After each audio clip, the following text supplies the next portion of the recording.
Hey everybody, it's Alfred Jr. Back with another Metropolitan Report video here. And before we get into today's video, just want to tell you if you're watching this on YouTube, go down below, hit the subscribe button. That way, when new videos pop up here on the channel, you'll be able to get notified and be one of the first ones to know. As always, I appreciate the likes, the supports, the subscribes, and the comments. Sound off more off-season coverage. Um, I'm in the middle of the street right now, on the go as I record this. Obviously, not driving. Never suggest doing anything while you drive, other than listening to music or Metropolitan Report, of course. But I had to pull over and give you guys my thoughts on the Devin Williams signing. So the Mets have made a big signing here. David Stearns went out and signed Devin Williams, who spent last season with the New York Yankees, to a $3 million deal. Devin Williams, of course, signing with the Mets as a free agent, left the Yankees, 3 years, $51 million.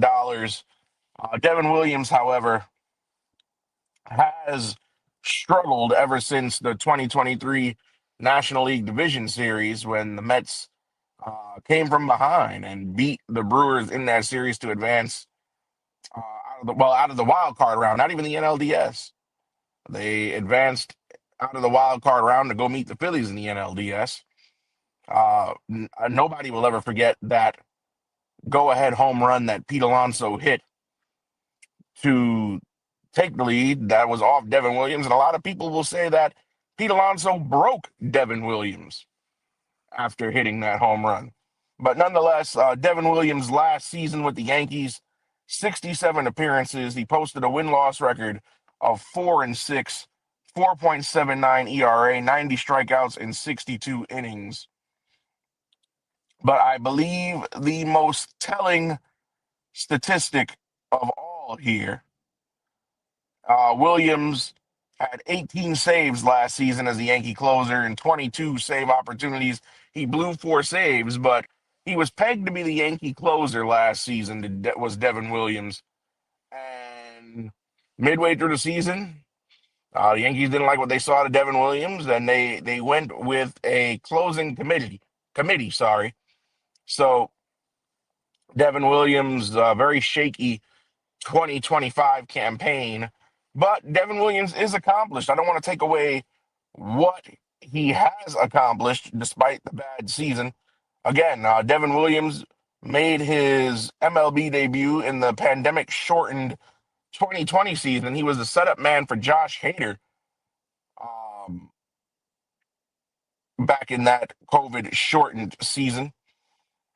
They were a heavy 1-2 punch in that NL Central that year. And Devin Williams, lifetime statistics: 31-16 win-loss record, career ERA 2.45, 86 saves, 465 strikeouts. And yeah, he was a rookie of the year in 2020, two-time reliever of the year in 2020 and 2023, all-star in 22 and 23. But Devin Williams, a lot of people say that he's going to be a bounce back candidate for 2026. A lot of people like this deal. Um, Here's my opinion on it, though. If the Mets can get Edwin Diaz, who opted out, if they could get Diaz back in, then I believe that this is a good deal. I wouldn't want, and now here's my thing. Devin Williams has proven that in a bigger market, New York, he cannot pitch in high leverage situations. Of course, we've seen plenty of guys on small market teams prior have great careers. They come into a big market team, and then all of a sudden they forget how to play. We've seen it before. I don't have to go down the list of the many names. But I understand why David Stearns made this move. Now, of course, David Stearns, we've gone over it ad nauseum here on the channel.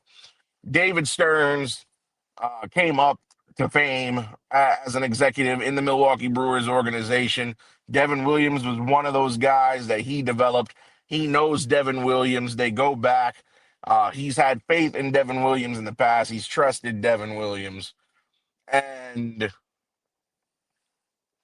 for lack of a better term, Devin Williams is a David Stearns guy. Very familiar with him. Similar case of Tyrone Taylor, just a guy that David Stearns knew and developed in Milwaukee, and now he's bringing him over. Now, like I said before, Devin Williams is a guy who proved that in the big market in New York, he can't pitch in a high leverage situation. We saw that with the Yankees last season. Now, some will say, oh, well, the Mets have less pressure, whatever. It's the same market, the same town. He's just coming, a half an hour down the Grand Central Parkway, well, over the RFK Bridge down the Grand Central Parkway. I mean, Yankee Stadium is not that far from Citi Field. It's basically, it's the same market, the same town, the same city. He's not gonna have to. He's not gonna have to buy a new house or move his family. So he's in the same. He's gonna stay in the same zip code. Well, not not the Bronx to Queens, but you know what I mean. The man does not have to find a new place to live. But nonetheless, um, but yeah, Devin Williams and a lot of Yankee fans complained about Devin Williams last season. Go talk to the Yankees. Some of them are upset that he went to the Mets. I guess they're only upset because he went to the Mets. Second consecutive year that a Yankee goes over to Queens. Clay Holmes and Juan Soto did it last season. Devin Williams doing it this upcoming season. So uh, I like the move if Williams is going to be your setup man. If Edwin Diaz does not come back, I don't like this move because, again, the man cannot pitch in high leverage situations in this market. Again, we want to go over the numbers for we want to go over the numbers for Devin Williams last season. Well, this season that just passed, 2025. And when you do the deep dive, again, he was 4-6, 4.79, 67 appearances, 18 saves and 22 opportunities, which is not bad, but he lost the closing job. Otherwise, he would have had more save opportunities than that.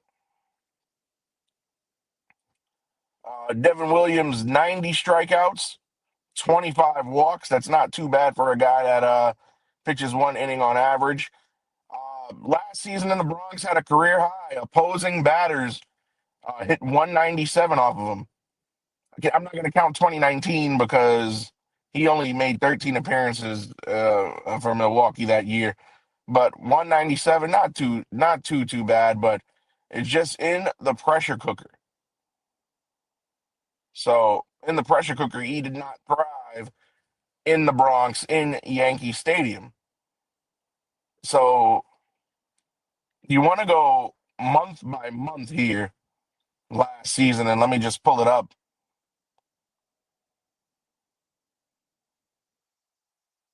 So you look at month by month. In the month of April, he had a 9 ERA to Devin Williams. Went back down in May, 4.22. 0.93 in June, not bad. July, back up to 5.73. 4.91 in August. 3.72 in September for his overall total of 4.79. Considering that this guy started the year as the Yankee closer, did not have the job when the season was finished. I would not trust Devin Williams to come into the game with the game on the line and either the top of the ninth or the bottom of the ninth inning.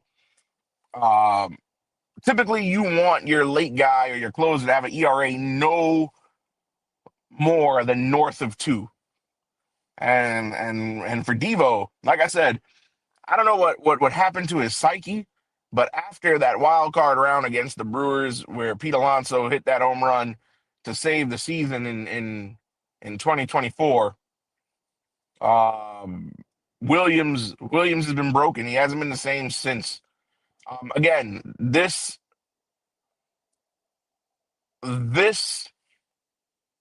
deal is contingent upon whether or not you keep Edwin Diaz. Edwin Diaz has proven that he can be a successful closer in New York. Williams, on the other hand, has failed in his one attempt. Diaz, despite losing some velocity on that fastball, despite having some mechanic issues to work through, had an amazing 2025. Um, and it's crazy to me that this move screams backup plan, in my opinion. This move screams, well, if we cannot get Edwin Diaz, we have Devin Williams. We found our closer. For a guy who sat in a press conference and said this offseason is going to be about run prevention, David Stearns is making some crazy moves. How? Now, think about it logically, folks, and I'll put it to you this way. How do you prevent runs from being scored? You get pitching that's not going to allow runs to score. David Stearns has made two signings pitching wise so far this offseason. He re signed Richard Lovelady to a deal. Richard Lovelady, who we've covered a bit on the channel over the course of the last season. Richard Lovelady, who played with the Mets last season.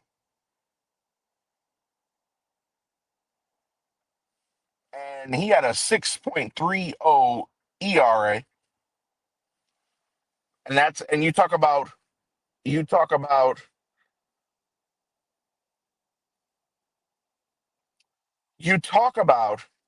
run prevention.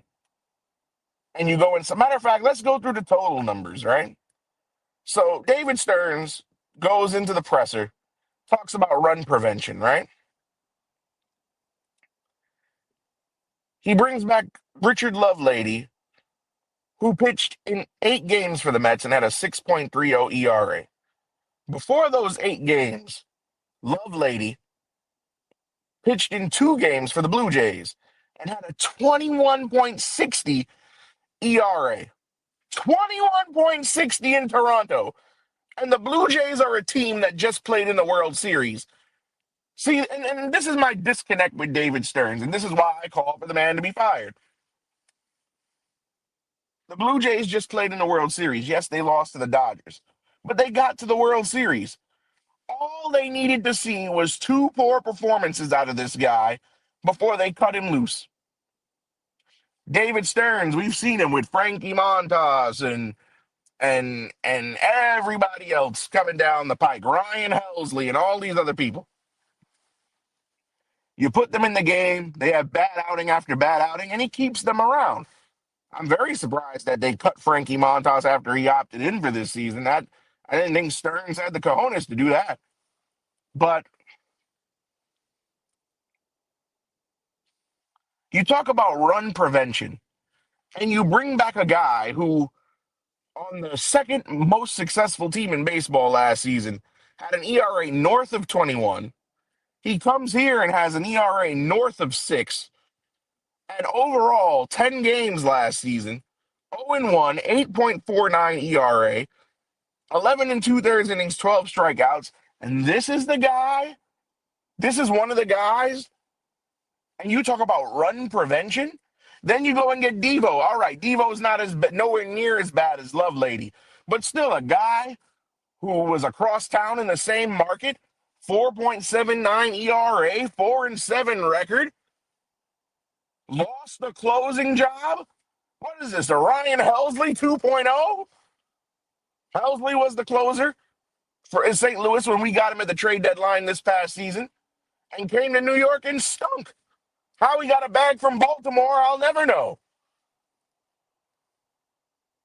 And now we go and get Devo, and it's going to be the same thing.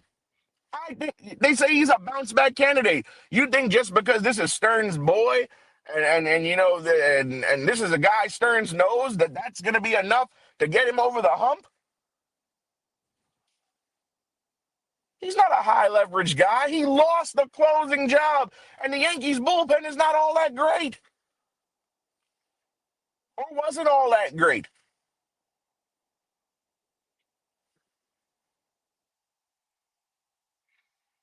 Guy talks about run prevention.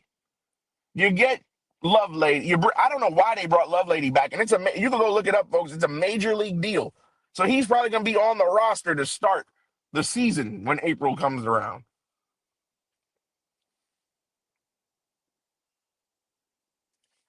It makes no sense. I don't like the move if they cannot get Diaz back. If we get Diaz back, great. Less high leverage situations for this guy.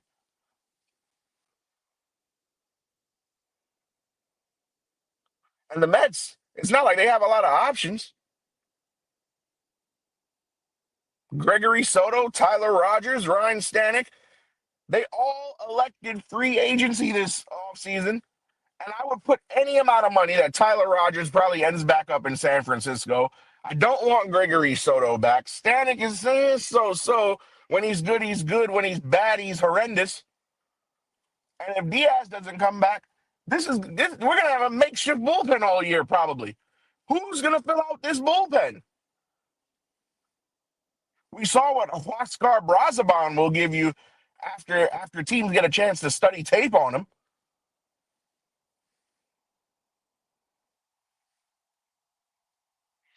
And not to mention, yeah, AJ Minter is going to come off Tommy John surgery again. So is Neil Nunez.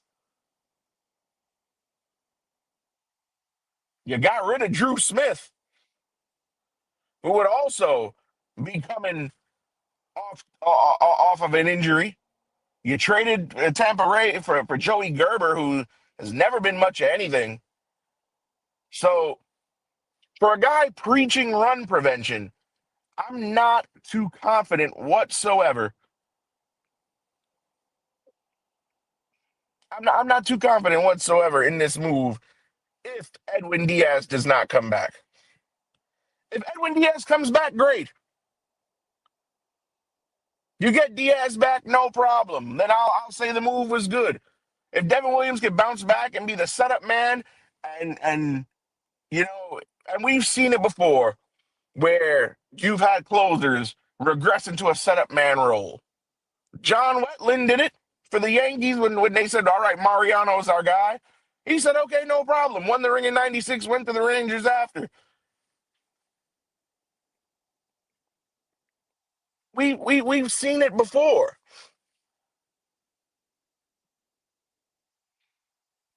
Closers in the past have become setup men elsewhere and gone on to success, so it's not unheard of.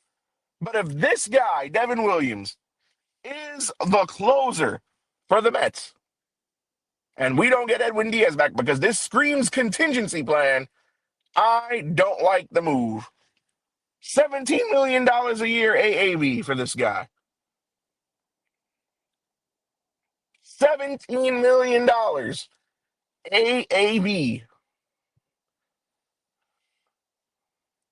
That's going to be that $17 million annual value is what Frankie Montas got. And he stunk. And that was a guy, we saw his previous numbers the season before, and I said it, and you can backtrack it. I didn't want him on this team. Now, granted, Devin Williams has had more success than he's had failures. I get that. But I'm predicting, had he stayed in Milwaukee and not been traded last season, he would have been better than had he come to the Yankees. Just some guys can't handle the bright lights in New York. I'm a Mets fan. I watch a lot of Mets baseball. I've seen it all my life. And if he couldn't handle the bright lights of the Bronx, you think coming down the road is going to make a difference? It's the same market.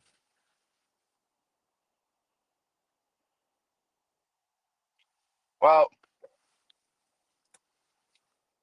I've yelled long enough. Again, if Diaz comes, I'll say it again, and I'll keep going until I beat the dead horse. If Edwin Diaz comes back, I have no issues whatsoever with this move to making the setup man.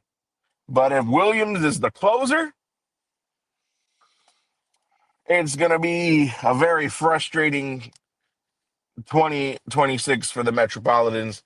Not to mention, aside from Diaz, we still don't know if Pete Alonso is coming back. We don't know what free agent Stearns is going to get. Stearns historically is the typical bargain bottom shopper. He loves to go in the bargain bin. He spent money this time, and I've criticized him for not spending the money. So he spent money this time. But is it going to be money well spent? Sound off in the comments, folks. Do you think Devin Williams is going to be a good fit with the Mets? You think he's going to bounce back in 2026? Let me know in the comments if you're here on YouTube. If you're watching on Facebook, sound off in the comments. Let me know. And if you're watching this on Twitch, leave a comment below. Again, we're going to continue our off-season coverage. Anytime some news breaks, I'm going to get to it. I'm not in the studio today. I'm in the car because I couldn't hold these thoughts in any longer after having to process this news over a day. But again, we'll be back on the channel. We'll have some more content as things develop here in the off season. Again, I'm Alfred Parsar Jr. Thank you for supporting the Metropolitan Report, and let me know what you feel about Devin Williams. Again, I say it's good if we get Edwin Diaz back. Bad if Williams is the closer. All right, folks.